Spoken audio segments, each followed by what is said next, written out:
Estimados amigos de nuestro programa ¿Por qué yo rechazo una nueva constitución? En esta oportunidad vamos a comentar sobre el tema Nueva Constitución y dos madres.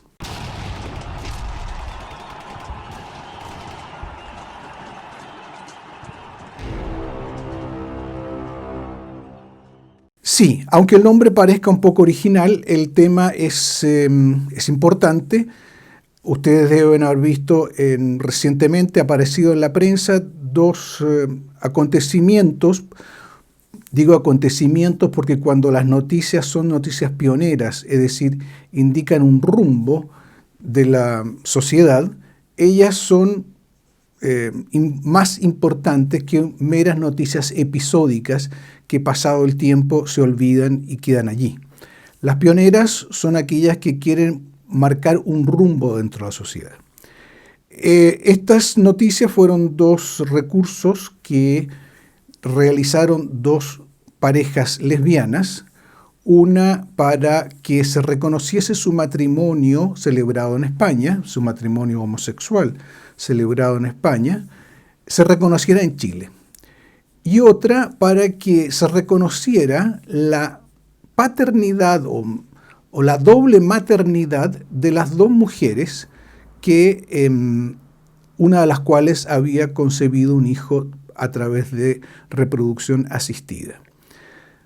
Ambos fallos son contradictorios. El fallo del Tribunal Constitucional rechaza el requerimiento hecho por esa pareja homosexual lesbiana, sosteniendo que habría sido discriminada por su no reconocimiento del matrimonio celebrado en España, y el fallo de una jueza de familia, un fallo de muy poca importancia porque ya había sido rechazado en dos instancias anteriores en tribunales superiores, le da reconocimiento para que el registro civil reconozca a las dos madres.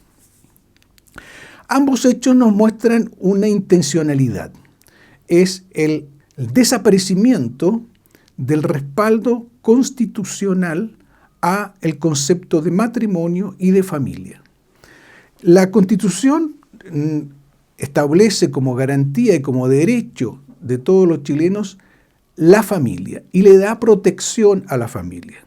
Pero al hablar de la familia, si bien es cierto, no nombra el matrimonio heterosexual, porque obviamente que en esa época ni se hablaba de uniones homosexuales, que cuando se redactó el texto constitucional.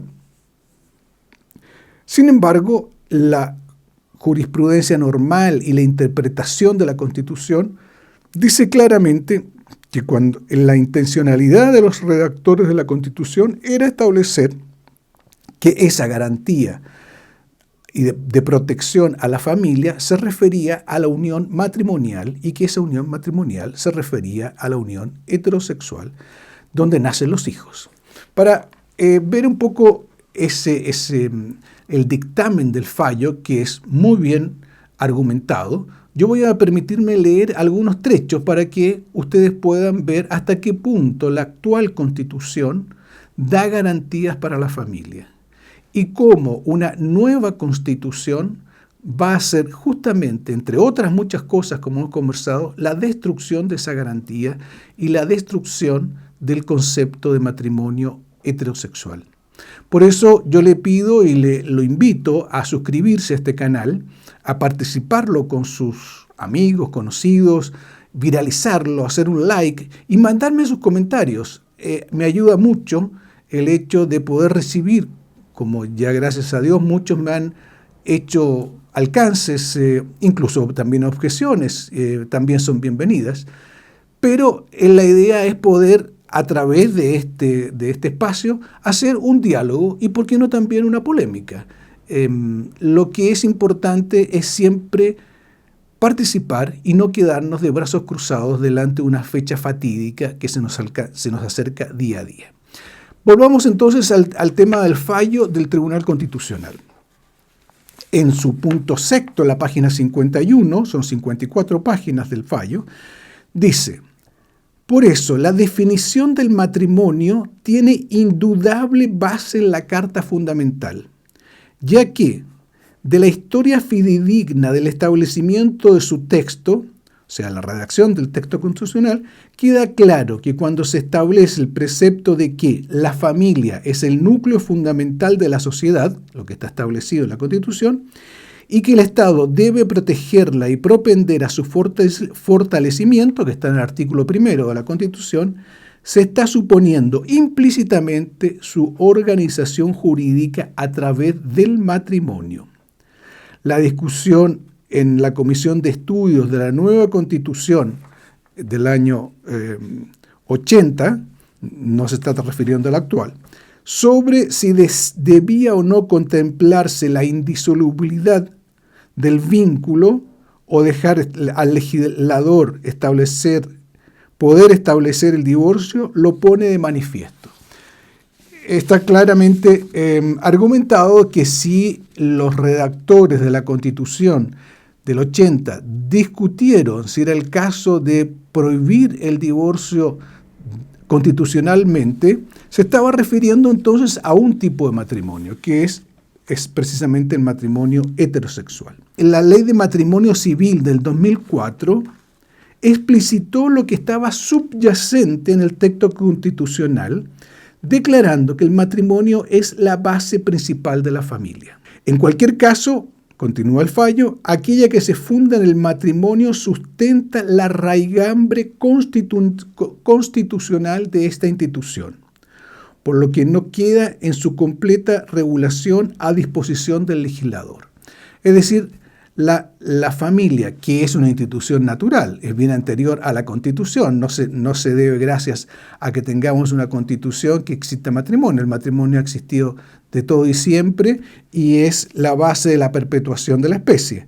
Sin embargo, nuestra Constitución lo reconoce como derecho natural y le da garantías de protección. Y dice lo siguiente: se trata de saber qué caracteres, si existen, hacen reconocible al matrimonio de tal manera que su desaparición implicaría que el contrato de vida en común legalmente regulado no pudiera ser denominado matrimonio, en lo que suele conocerse como garantía del instituto.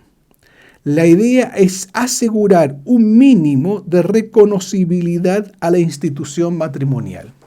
Ahora, ¿cuál es ese mínimo de reconocibilidad a la institución matrimonial?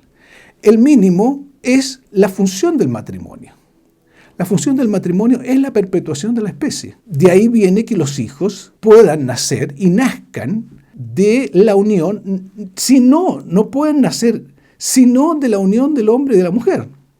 Y que para que esa unión, para que ese niño gestado gracias a la unión sexual de un hombre con una mujer sea garantizada para toda la vida de ese niño, es que el matrimonio también es indisoluble de derecho natural.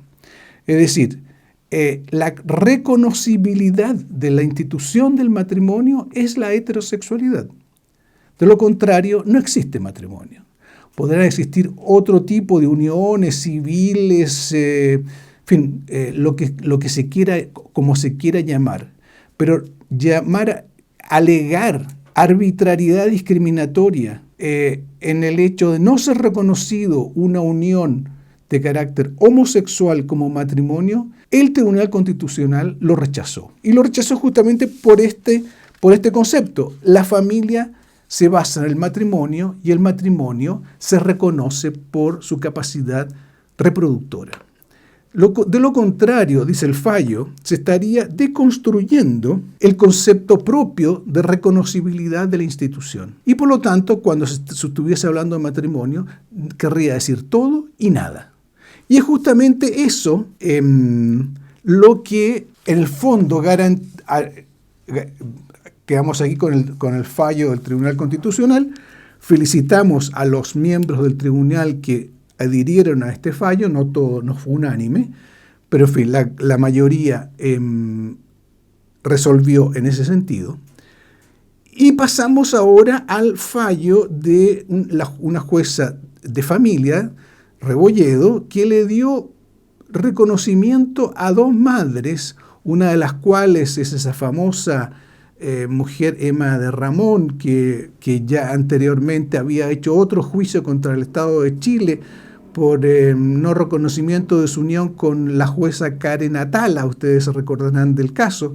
Ahora está con otra mujer y también con otra demanda, y quiere el reconocimiento para ella y del hijo engendrado por inseminación artificial en su acompañante, como se llame.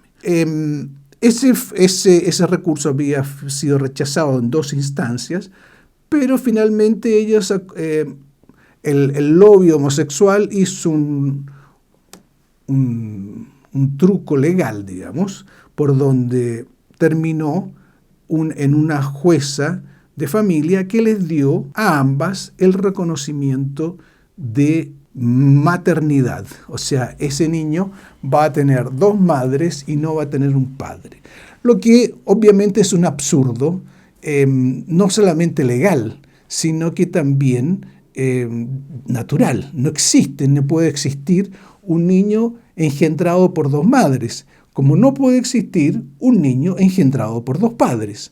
La naturaleza humana está creada de tal forma que solo por la unión del hombre y de la mujer puede salir un hijo. El fallo en cuestión no es un hecho episódico.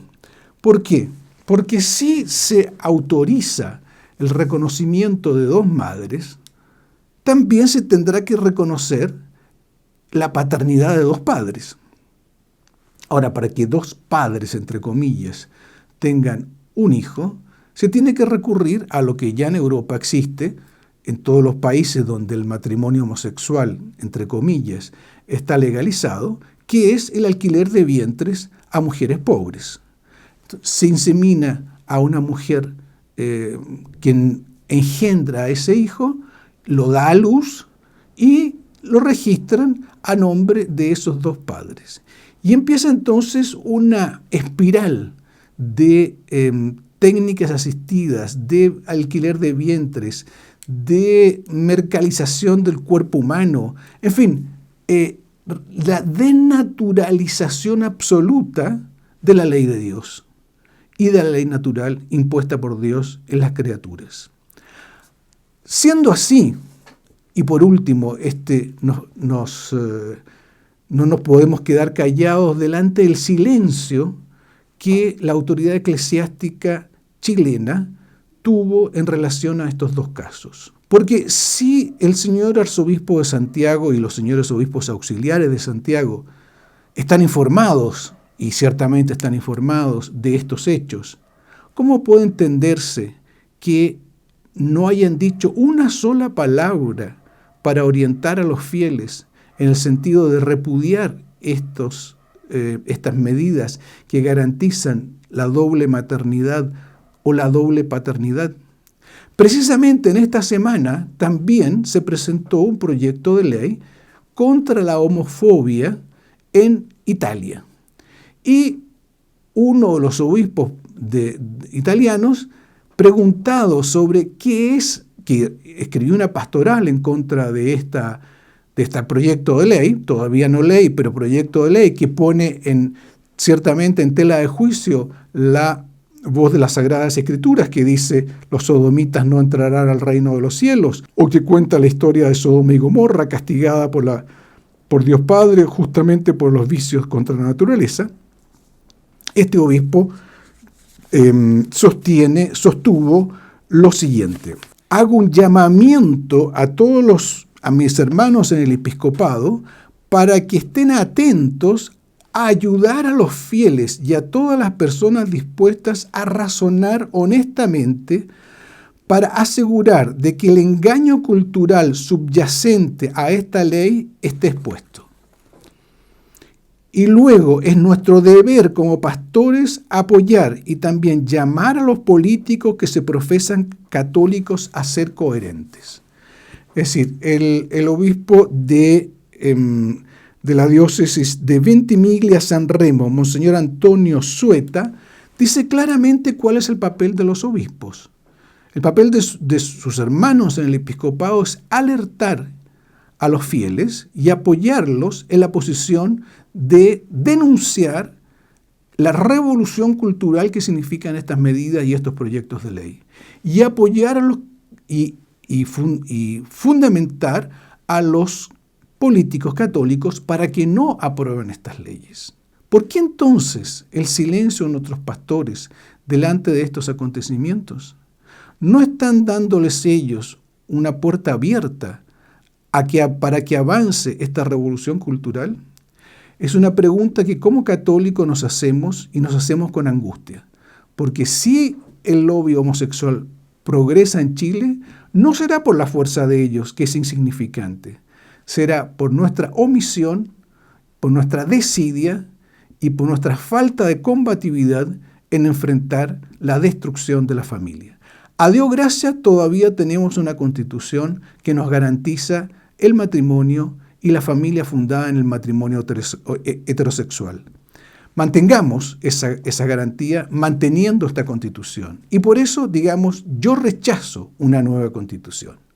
Muchas gracias y nos encontramos en nuestro próximo programa, ¿Por qué yo rechazo una nueva constitución?